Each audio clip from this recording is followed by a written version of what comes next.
कुछ पिक्चरें होती है जिनके अंदर मतलब मेहनत कुछ अलग लेवल की जाती है, सारी टीम की, सारी क्रू की जो मेहनत थी इसके अंदर। हम शूट कर रहे थे इस पिक्चर को अबाउट 14,000 फीट एल्टीट्यूड में, एट -15 डिग्रीज, -16 डिग्रीज। पूरा हिंदुस्तान। हम थिएटर के अंदर गए, हॉल के अंदर, तो नाइट सीन चल रहा था, तो पूरा अंधेरा था, तो हम आगे की सीट पे जाके बैठ गए। तो जैसे डे सीन आया तो मैंने ऐसे पीछे मुड़ के देखा, तो थिएटर में सिर्फ 2 लोग थे, मैं और मैनेजर बैठे हुए थे। हम भी इस उम्मीद के सहारे जिंदा हैं कि हम कभी हमारे अपनों से कभी मिल पाएंगे। हमारा कैंप हमने लगाया था कोटी के अंदर, अबाउट 6 फीट की स्नो को हमने क्लीन आउट करके उसका कैंप लगाया था। वो कैंप लगाने की भी कहानी कुछ बड़ी है कि कैसे उसको हमने मैनेज किया उस कैंप को लगाने में।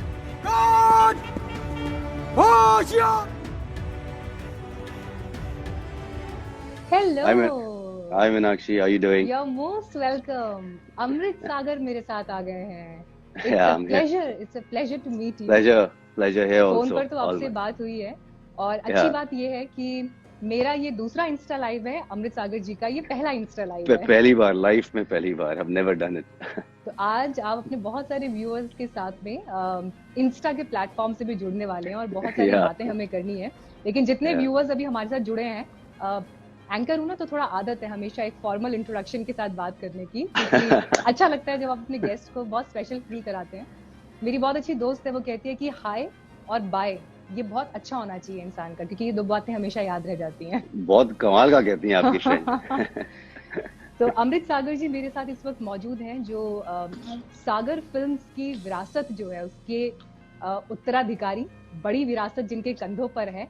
लेकिन इससे अलग भी 1971 फिल्म के साथ इन्होंने अपने आप को एज ए डायरेक्टर जिस मजबूती के साथ फिल्म इंडस्ट्री में एस्टैब्लिश किया है, आज की तारीख में वो किसी परिचय का मोहताज नहीं है। हम सब परेशान हैं हिंदुस्तान को याद करके। उम्मीद के अलावा जिंदा रहने का कोई और सहारा नहीं हो। Will you please shut up, both of you?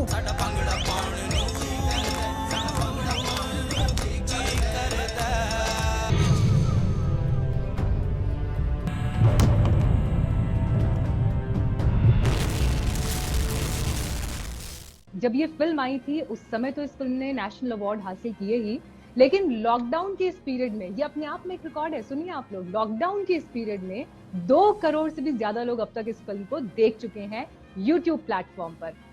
तो फिनोमिनल। या इट्स मेरे को लगता है हिंदी पिक्चर की इंडस्ट्री में पहली बार ऐसा कुछ हुआ है कि एक 13 साल पुरानी पिक्चर जो मतलब थिएटर में भी आ चुकी थी, उसके बाद DD1 पे चल चुकी है, स्टार पे चल चुकी है, डिफरेंट वेरियस प्लेटफॉर्म्स पे चल चुकी है, वो पिक्चर 13 साल के बाद आने के बाद ऐसी हिट हो जाती है और ऐसा ब्लॉकबस्टर बन जाती है डिजिटल प्लेटफॉर्म पे कि I don't think so history में पहली बार हुआ होगा ऐसा। नेशनल अवार्ड इस फिल्म ने जीता। क्लासेस ने इस फिल्म को बहुत पसंद भी किया जब ये रिलीज हुई उस समय भी। लेकिन कहाँ से आपको 12-13 साल बाद ये आइडिया क्लिक किया कि आपको इसे YouTube पर रिलीज करना चाहिए? Why YouTube?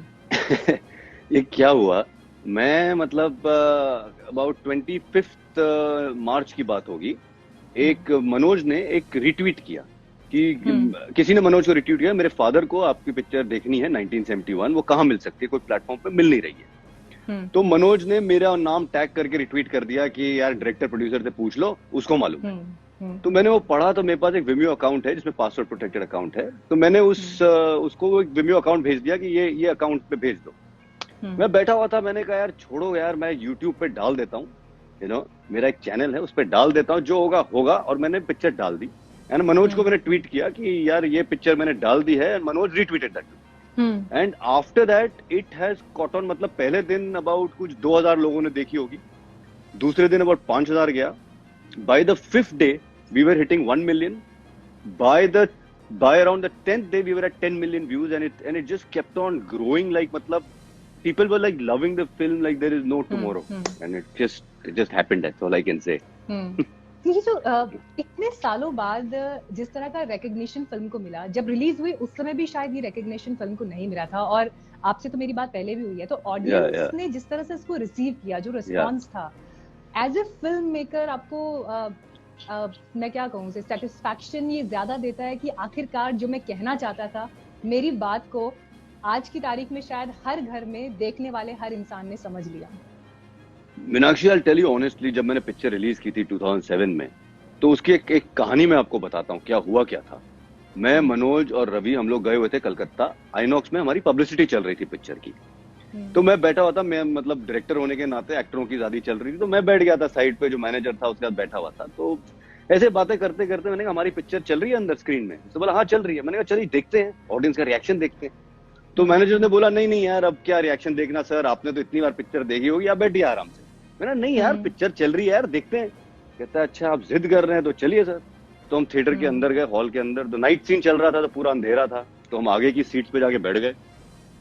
तो जैसे डे सीन आया तो मैंने ऐसे पीछे मुड़ के देखा, तो थिएटर में सिर्फ 2 लोग थे, मैं और मैनेजर बैठे हुए थे। तो मैंने उसको देखा और मैंने बोला कि हाँ, तो उस समय मतलब ये सच्चाई है, ये सच्चाई है, मेरे साथ हुआ है कलकत्ता के आइनॉक्स में। तो तब मैनेजर ने बोला सर इसके लिए मैं बोल रहा था आप। मैंने कहा चल ठीक है भाई, बंद ही कर दे, क्यों चला रहा है पिक्चर, क्यों पैसे बर्बाद कर रहा है अपने भी। तो उसके बाद मतलब पिक्चर को तो मतलब आई थिंक तो hardly any viewers really saw it.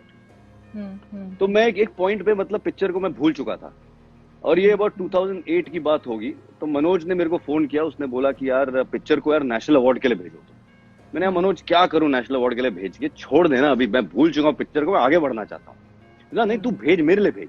मैंने अच्छा वो टीज थी आपके मन में कि जिस तरह से मैंने फिल्म बनाई थी लोग उसे समझ नहीं पाए या उस तरह से रिस्पॉन्स? हाँ एक वो टीज तो थी, एक दिल में एक वो हताश हो जाता है इंसान, वो तो था एक लेवल पे। बिकॉज डायरेक्टर हमने इतनी मेहनत की थी इस पिक्चर में।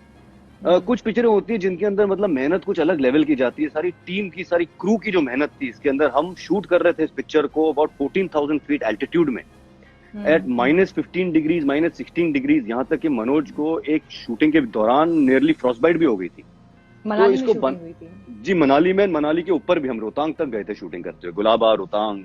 हमारा कैंप हमने लगाया था कोटी के अंदर, अबाउट 6 फीट की स्नो को हमने क्लीन आउट करके उसका कैंप लगाया था। वो कैंप लगाने की भी कहानी कुछ बड़ी है कि कैसे उसको हमने मैनेज किया उस कैंप को लगाने में। तो मतलब हताश तो हो गए थे मतलब। तो उसके बाद मैं एक लेवल पर मतलब भूलना चाह रहा था इस फिल्म को, कि यार ठीक है कि कुछ चीजों में सफलता नहीं मिलती इंसान को आगे बढ़ना चाहिए, इंसान को अपना और काम करना चाहिए। तो मैं वो ही कर रहा था अपनी जिंदगी में। तो जैसे नेशनल अवार्ड के समय क्या हुआ, तो मनोज ने बोला कि भेज दो इस पिक्चर को।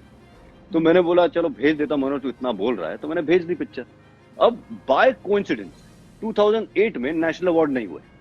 अब मुझे वो खबर नहीं थी, तो मुझे लगा चलो एक और चीज नहीं मिली, खत्म हो गया बात।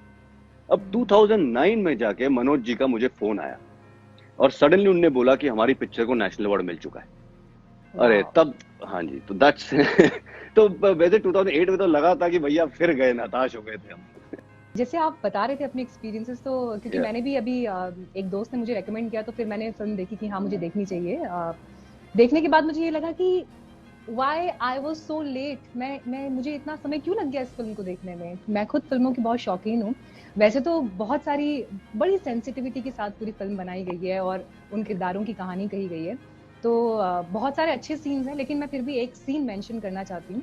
तो दीपक डोबरियाल और मानव कौल इस सीन में दिखाई देते हैं जब वो उनको एक जेल से दूसरी जेल में शिफ्ट किया जा रहा है। तो वहां पर दीपक डोबरियाल का कैरेक्टर जो है वो एक चुटकुला सुनाता है बाकी पाकिस्तानी फौजी हैं। तो वो कहता है अरे यार ये हिंदुस्तान पाकिस्तान क्यों बनाया, यहाँ भी हिंदू है वहां भी हिंदू है, यहाँ भी मुस्लिम है वहां भी मुस्लिम है, यहाँ भी सिख है वहां भी सिख है। तो मानव कौल नींद में होते हैं तो बड़ी एक छोटी सी टिप्पणी ऐसे करते हैं, अरे यार गलती हो गया, अगली बार नहीं करेंगे, अगली बार नहीं बनाएंगे। पाकिस्तान में पंजाबी रहते हैं? हाँ रहते हैं। और ये सिंधी? अरे हाँ वो भी रहते हैं बाबा। और सुनना, ये अपने मुसलमान बिरादर तो हैं। हाँ हैं? तो क्या हुआ? नहीं यार मैं सोच रहा था ये सब तो अपने हिंदुस्तान में भी रहते हैं। हाँ रहते हैं तो। अबे तो फिर पाकिस्तान बनाया क्यों था? गलती हो गई, आगे से नहीं बनाएंगे। तो ये एक सीन, ये चुटकुला वहां सुनाते हैं, फिर यही चुटकुला बिल्कुल ऑपोजिट परिस्थितियों में दूसरी जगह पर आता है और उसका इमोशन मैं पूरा रिवील नहीं करूंगी क्योंकि जिन लोगों ने नहीं देखा उन्हें देखना चाहिए। पूरा इमोशन उस कैरेक्टर का जुदा होता है पहले सीन के मुकाबले। और दीपक डोबरियाल, मानव कौल का जब मैं जिक्र कर रही हूँ, ये वो एक्टर्स थे जो जिनके लिए ये पहली फिल्म थी। आज के दौर में तो लोग उन्हें उनके बहुत सारे किरदारों के लिए जानते हैं, पर आपने जब कास्टिंग की थी ये उनके लिए पहली फिल्म थी। तो आपने कैसे, क्या सोचा था कास्टिंग के वक्त पर, क्या सोचकर आपने इन एक्टर्स को जो है इन किरदारों के लिए चुना? मैं कास्टिंग की आपको कहानी बताता हूँ। दीपक जो थे वो तो मतलब वो पीयूष को जानते थे, उनने थिएटर काफी किया हुआ था, तो दीपक की कास्टिंग हो चुकी थी जल्दी। अब जो हमारे राम की कास्टिंग हमने किसी और को कास्ट किया हुआ था, तो वो कुछ रीजन की वजह से पिक्चर नहीं कर पा रहे थे।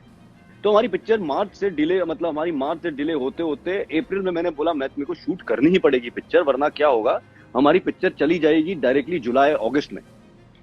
अब about a week before the shooting of the film was starting, जो केदार राम का करने वाले थे, he had walked out from the film. अब हमारे पास उसका कैरेक्टर ही नहीं। अब कहीं से घूम फिर के मेरे कास्टिंग डायरेक्टर ने बोला कि यार एक कैरेक्टर, एक लड़का है, उससे तुम जरा मिल लो। मैंने बोला यार घर पे भेज दो, मैं कल निकल रहा हूँ मनाली के लिए, अगर सही है तो सही है, वरना देख लेंगे, जो होगा होगा। मतलब हम शूटिंग तो शुरू कर लेंगे, फिर तब तक मिलेगा तो मिलेगा। मैं घर पहुंचा तो मेरे लिविंग रूम में मानव कौल बैठे हुए थे। तो मैंने मानव को देखा, मैंने कहा यार शक्ल से तो मेरा राम दिख रहा है, एक्टिंग कर पाएगा क्या? अब हमारी कास्टिंग में क्या होता था कि हम मतलब किसको डायलॉग नहीं देते थे कि ये डायलॉग आप बोलिए इनको। हम क्या करते थे, हम उन्हें एक सीक्वेंस देते थे कि ये एक कैंप है पीओडब्ल्यू, आप पीओडब्ल्यू कैंप के अंदर हैं। अब आप सोचिए कि इस सिचुएशन के अंदर अगर आपको अपना घर याद आ रहा है तो आप क्या करेंगे, आप क्या बोलेंगे? तो वो ऑडिशन मैंने और मानव ने साथ में की थी मेरे घर के ऊपर। And I saw him, and जो मानव ने इतनी ब्यूटीफुली ऑडिशन की, and he was casted immediately. I said यार तू एक काम कर, 2 दिन बाद तेरी टिकट कर रहा हूँ, तू मनाली पहुंच जा, बाकी स्क्रीन प्ले डायलॉग तेरे को वहां पे समझा दूंगा, बाकी नरेशन भी वहीं दे दूंगा तेरे को, तू बस आ जा इस पिक्चर के लिए, trust me, you are doing something brilliant. And that's how Manav was cast in it. इसके अंदर रवि किशन की कास्टिंग बड़ी कमाल की हुई थी। रवि जी तभी भोजपुरी पिक्चरें काफी करते थे, तो I knew him as a Bhojpuri actor, but I had seen him in a film called Tere Naam, and I had loved him in that character. उन्होंने पंडित का कैरेक्टर किया था उस पिक्चर में। रवि जाके मेरे फादर से मिले, रवि मेरे फादर से मिले, एंड उन्होंने बोला कि यार मैंने सुना है कि आप लोग एक पिक्चर बना रहे हैं ऐसी, मैं उसमें काम करना चाहता हूँ। अब पीयूष और मैं, मेरे माइंड में भी चल रहा था कि यार रवि यार भोजपुरी सिनेमा के एक्टर हैं, मतलब बड़े स्टार हैं, अभी उनको कैसे, मतलब हम 71 जैसी रियलिस्टिक पिक्चर में कैसे उनको हम फिट करेंगे। रवि मेरे पास आया, उन्होंने बोला अमृत तुम सबको चांस दे रहे हो ना, मेरे को भी एक चांस दीजिए आप, मैं आपको करके दिखाता हूँ और बताता हूँ कि अगर मैं इस पिक्चर में फिट होता हूँ कि नहीं होता। तो मैंने, पीयूष ने बोला चलिए आइए करिए। I am not joking, Ravi ने अबाउट 5 मिनट ही performed solo, and he floored me and Piyush like completely. इसके और कुमोद मिश्रा जो है जिनने कबीर का कैरेक्टर किया है, उनकी कास्टिंग तो इंस्टेंट, उनने मेरे को लगता है ऑडिशन भी नहीं दी थी। मैं बैठा हुआ था अपने कैबिन में, मैं अपने कैबिन से बाहर निकला, वहां पर दूर वो खड़े हुए थे, कुछ सीन पढ़ रहे थे, मैं दूर से उनको बस देख रहा था। मैंने अपने कास्टिंग डायरेक्टर बोला, मैंने कहा ये कौन है? उन्होंने बोला यार एक थिएटर के एक्टर हैं कुमोद मिश्रा करके। मैंने कहा यार एक्टिंग कर सकते हैं? बोला हाँ। मैंने कहा लॉक कर दे, है ना, इससे परफेक्ट फेस किसका हो ही नहीं सकता। एंड जो मतलब हमारी सारी कास्टिंग, हमें पूरी पिक्चर कास्ट करने में हमें अबाउट 6 महीने लगे थे। मैं और Piyush continuously, we might have met, मतलब the amount of people we met from different various fields, मतलब टेलीविजन के हो कि थिएटर के हो कि फिल्म्स के हो, हमने सबको छान लिया, and then we selected this characters for playing who are playing in 1971 today, you know. Wow, ये तो मुझे लगता है कि अपने आप में एक एग्जाम्पल है कि किस तरह से फिल्म बनी, और उसके बाद जो साल 2020 में किसने सोचा था कि लॉकडाउन में इस तरह से एक ऐसा वक्त भी आएगा कि लोग, जिस डायरेक्टर ने ये सोच लिया कि अच्छा थिएटर में 2 लोग बैठे हैं तो छोड़ो, इस फिल्म का कोई फ्यूचर नहीं है, उसे जो है 2 करोड़ लोग देख लेंगे यूट्यूब पर। वही तो बोल रहा हूँ, शुभकामनाएं आपको। वही बोल रहा हूँ, मतलब कुछ चीजें जो होती हैं, मतलब दे आर बियॉन्ड ह्यूमन, मतलब ह्यूमन इंटरैक्शन को बोलते हैं, ये बियॉन्ड है, ये चीज जो हुई है, this is happened with some blessings of something beyond what I or we can think of. मैं इतना खुश हो गया हूँ कि 71 को इतने प्यार मिला है कि मेरा माइंड नहीं चल पा रहा है कि मैं पिक्चर कैसे लेकर आऊं। मैं जैसे कंप्यूटर पे बैठता हूँ, मैं 1971 के कमेंट्स पढ़ता रहता हूँ, ट्विटर पे मैं थैंक यू बोलता रहता हूँ लोगों को, बस यही कर रहा हूँ मैं। जैसे मैंने आपको बोला कि मैं very well deserve, I must say very well deserve. Thank you so much, thank you so much. सिर्फ एज अ फिल्म मेकर ही बात मैं आपको कह रही हूँ, लेकिन एक्टर्स ने भी जितना शानदार काम उसमें किया। इनफैक्ट जिस दिन मैंने फिल्म देखी, मैंने मनोज बाजपेयी जी को भी ट्वीट किया था, मैंने उन्हें कॉम्प्लीमेंट किया उनके रोल के लिए, और मैंने उन्हें ये बात कही कि सारे वर्ड्स और डायलॉग्स एक तरफ और मनोज बाजपेयी जी के किरदार और उनके चेहरे पर पहले सीन में जहां उनकी एंट्री होती है और आखिरी सीन जब उन्हें इंडियन बॉर्डर दिखाई देता है, वहां पर जो एक्सप्रेशन उनके चेहरे पर था, मुझे नहीं लगता कि कोई भी डायलॉग उस एक्सप्रेशन को जो है replace कर सकता है। अरे It's और speechless। आपको मैं बताऊं, वो जो आप क्लाइमैक्स की आपने बात की है, तो मैं क्लाइमैक्स की आपको थोड़ी इंसिडेंट्स बताता हूँ क्या रहा था हमारे साथ। अब हमने पिक्चर मनाली में शुरू कर दिया, जैसे मैंने बताया कि for some odd reason Manali में weather was really bad and April में भी बारिश और ये बर्फ रुक नहीं रही थी। अब हम अबाउट 14 दिन हमारी शूटिंग शुरू हो चुकी थी, हमारा कैंप का सेट लगने वाला था, बट सेट लग नहीं रहा था because snow was not stopping. तो हमारा अभी क्लाइमैक्स शूट कर रहे हैं ना, क्लाइमैक्स के लिए हमारे पास थे 5 दिन खत्म करने के लिए। अब 10 दिन हो चुके हैं, हमारा क्लाइमैक्स खत्म नहीं हुआ है। मनोज की नी में प्रॉब्लम आ गई थी बिकॉज स्नो में रन करते करते तो नी में उनकी बड़ी दर्द हो रही थी, तो he could not give that running के शॉट्स। तो मैं रात को मनोज के पास बैठा, मैंने कहा देख मनोज, मैं यार क्लाइमैक्स तो बदल नहीं सकता बिकॉज यार तेरी जो रन है, अब आपने देखी मैंने, तेरी जो रन है that holds the film together.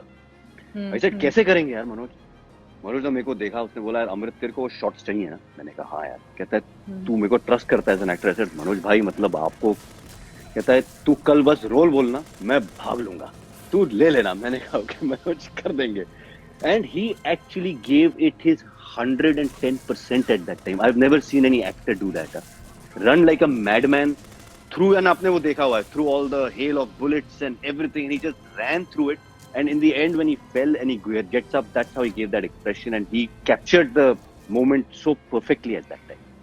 My God, I have no words further to say on it because मैं खुद उनके काम की बहुत प्रशंसक हूँ, और ऐसे में अभी आप बोल रहे हैं तो मुझे गूज़बम्स फील हो रहे हैं आपका कि कैसे जो है वो पूरे आप सीन को आपने शूट किया। एंड मैं भूल गया, इस सब के बीच में अभी हमारे रनिंग के शॉट्स जब चल रहे थे तो मनोज के जूतों के अंदर बर्फ चली गई। वो अभी मनोज को भी नहीं मालूम था, हमें भी नहीं मालूम था, उसको लात पे बड़ी ठंड लग रही थी, but we didn't know that. अब बीच में ब्रेक हुई, बट 15-20 मिनट की, सारा यूनिट चाय पी रहा था, तो मनोज बैठा हुआ था, उसने जूते निकाले एंड उसने देखा कि उसकी लात पूरी तरह से मतलब हेवीली लाल हो चुकी थी। तो हमारे उधर जो एक आर्मी के जो कंसल्टेंट थे, मेजर विक्रमजीत, तो ही केम एंड ही सेड यार मनोज, ये तो फ्रॉस्टबाइट चढ़ रही तेरी लात पे। जो एग्जैक्ट पिक्चर में सीन है वही हो रहा था हमारे साथ वहां पर while we shooting it. So immediately he started rubbing the legs. बोला इसको आग वाग के पास बिल्कुल मत रखिए बिकॉज़ फ्रॉस्टबाइट को इमीडिएटली रब किया जाता है। So for about 1 hour he rubbed that frostbite. After that Manoj again came back to shoot, again started doing all that he did and managed to finish the climax. जो लोग बड़े बनते हैं उनमें कुछ ऐसा होता है जो उन्हें पूरी भीड़ से अलग करता है। तो आपने बिल्कुल एग्जैक्टली वही एग्जांपल कोट किया है। खैर मुझे लगता है इस बात पे अब हमें बिल्कुल हैरानी नहीं होनी चाहिए कि 2 करोड़ लोग जो है इस फिल्म को देख चुके हैं।